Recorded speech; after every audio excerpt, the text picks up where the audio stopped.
Hi there! So, today we're going to have so much fun. I love this part of the lessons.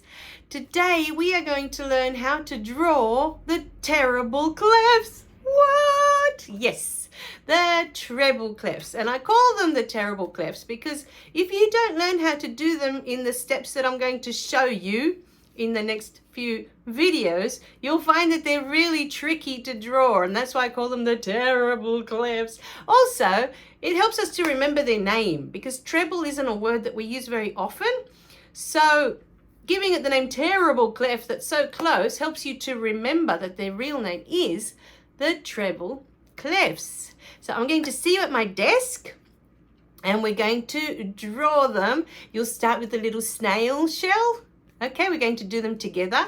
Now, attached to this lesson is the sheet that I am using to draw my terrible clefs on, okay? So make sure that you download it to your computer and you print it out and you have it ready before we get to the desk where we're going to draw them together, okay? So go and get your copy of the sheet that you will need, and I'll see you at my desk so we can start to learn how to draw them. See how we go. Okay, so today I thought we'd have some fun drawing our terrible clefs. Okay, so before we start, you will need to download these sheets, okay? They are attached to the lesson. You can print them off. They come like this, so you've got 3 big ones. I just thought these were better for you to see them on the video, but you do have the long ones, the ones that come like this as well, that have 1, 2, 3, 4, 5. You might want to draw yours on here. Okay, it's just easier. But I thought for our instruction today, it was better to have the big ones. Up to you. I would use a pencil and I would use a rubber as you're learning to draw them the first time when you start to get good at them, because you might want to rub them out if they don't look exactly, how you like them. Now here we go. To draw the terrible clefs, we must first see that we have 5 lines. So let's number them. This is line number 1, line number 2, line number 3, line number 4, and line number 5. Now, you don't need to number yours. I'm just showing you this because it's very important when you are drawing your terrible clefs that we start in the right place. We don't just start anywhere randomly to draw them, okay? We need to start here on line 2 every time. Now, the first thing I do to draw these terrible clefs, we start off with a little snail shell.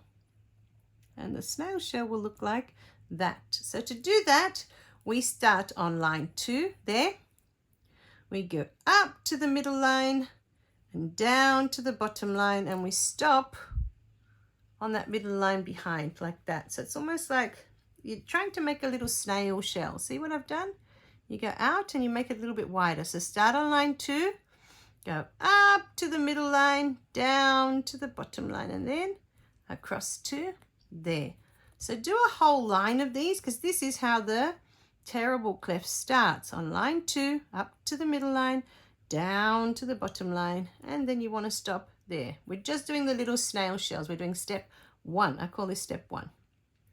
So line 2, up to the middle line, down to the bottom line, and we're going to stop across there. So make sure you get across. Okay, you want to have a nice fat bottom on your terrible clefs. Not too fat, but if you look at that, it's got quite a wide bottom on it, doesn't it? So that's how you want yours to look. So starting on line 2, you want the snail shell to be quite big. This poor little snail has to live in here, right? And I'm going to do one more, but you can do as many as you like. And then you can send me pictures. I'd love to see your little snail shells. You can also do yours in colors if you like. So starting on line 2, up to the middle line, down to the bottom line, and you want to stop just there. Now, the next step for your terrible clefs will be, we're going to start on that line 2 again. This is where we're always going to start. It's going to go up to the middle line, down to the bottom line, and the little snail is going to pop his head out and look over the wall. Now see the direction of the head? It goes in that direction up there. It goes that way. Make sure it sort of starts to look like a 6. So again, start with the little snail shell up to the middle line, down to the bottom line. Hopefully we've had lots of practice by then. And then the little head of the snail is going to go over the wall. He wants to look to see what's over the wall.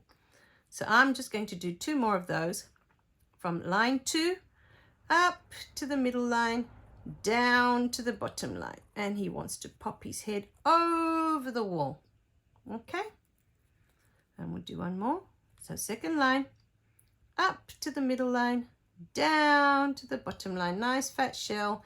And the little snail is going to pop his head to look over the wall. Okay. 1 more. So line 2, up to the middle line, down to the bottom line. And then he's going to pop his head over the wall. Now, the next step, and you might want to do a whole line of these before you do the next step. What's going to happen is, from this line 2, we're going to go up to the middle line, down to the bottom line. He's going to pop his head over. And now watch what happens. See, he's over here. He's going to look behind him. This step is very important, okay? And you want to stop about there. So, line 2, up to the middle line, down to the bottom line. He's going to look over the wall and then pop his head back. There's something making a noise over here and he's looking behind him to see what it is, okay? So little snail shell, line 2, up to the middle line, down to the bottom line. Over the wall he looks, and then he's going to look behind him. And we're going to do 1 more. But you can do as many of these as you like, okay? And you can also watch the video many, many times. So line 2, up to the middle line, down to the bottom line. He's going to look over the wall and he wants to see something behind him. Okay, keep practicing. So now we're ready to complete the steps. So let's do the little snail shell like we always do, from line 2, up to the middle line, down to the bottom line. Now, the little snail's going to pop his head over the wall. He's going to look behind him and something's going to scare him at this point. There's something there, okay?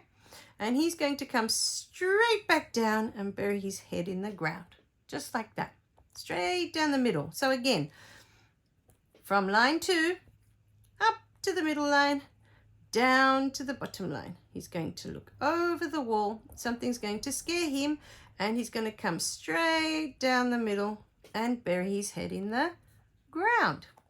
Okay, he doesn't even stop at his shell. He keeps going and buries his head all the way down here. He's so scared. Okay, so little snail shell on line 2, up to the middle line, down to the bottom line. The little snail's going to look over the wall, something behind him, and he's going to be scared and bury his head down in the ground. Okay, so when he comes down, it should be coming down the middle of the shell like that. If you followed with these ones up here, you see? I'll see if I've got a nice sort of yellow. Here we go, that we can, the yellow I've got here. When we did these ones, you want the head to go in a sort of a diagonal. You don't want it to go straight up. Otherwise, it's very hard for his head to pop back and go down the middle. So when his head's popping over the wall, he's actually going like that at an angle in that direction. Okay, he's not going straight up to look over the wall. He's popping his head around that way. He wants to go that way. So follow the ones I've done here. Go in that direction. Okay, see this one? In that direction. So then it gives him room to pop his head back. And as we can see here, there's a little snail shell up to the middle line, down to the bottom line. He's going to pop his head over. Look at that lovely angle coming across, okay? He's going to look over and come down the middle. So as long as you've got enough, it's going in that direction, he's got enough room to look behind him and come down the middle and bury his head in the ground, okay? I'm going to do 1 more, but you can do as many as you like, okay? So little snail shell from line 2, up to the middle line, down to the bottom line. Over he goes. His head goes in that direction. And then he's going to come back and straight down the middle to hide his little head. See how you go. Some of my students really love drawing these because there's just so many sections to it. And some students just love drawing. So anything that they can draw, they just find it fascinating. If you're like me and you're not very good at drawing, because I was awful at drawing these for a really long time, and my teacher didn't teach me to do it in sections like this, that makes it so much easier. Keep trying, but you don't really need to know how to draw them. We're just doing this for fun, and also gives you a chance to try and remember the name treble clef, because we're going to be seeing it a lot. Okay, so keep trying. Okay, they don't have to be awesome, but just give it a go. And usually I find where students have problems is when they're trying to get the snail to pop his head over the wall. Instead of going in that lovely angle like that, let's see if I've got a different, the red. Instead of going across like that, they go up. And once they've gone up like that, it's very hard for the head to go behind, you see? And to come straight down the middle. It can't come down the middle now because he's all the way over here now with his head. See the difference? So make sure that when his head is coming across, you follow the yellow and he goes in that lovely direction across that way and not straight up.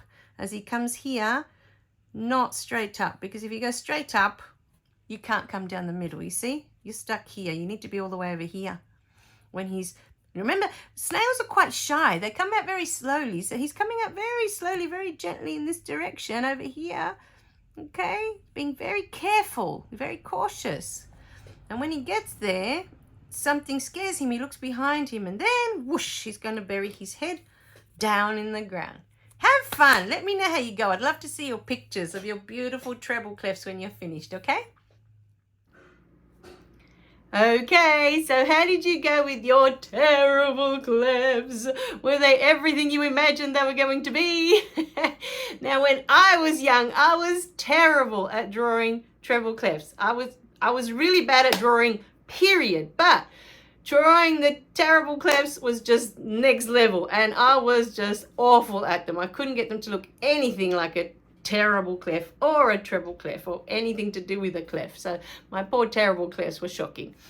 I wish at the time that I'd had a teacher that had shown me, you know, in steps, like the little snail shell, and we could draw them lots and lots, and then the little snail popping his head out and looking over the wall.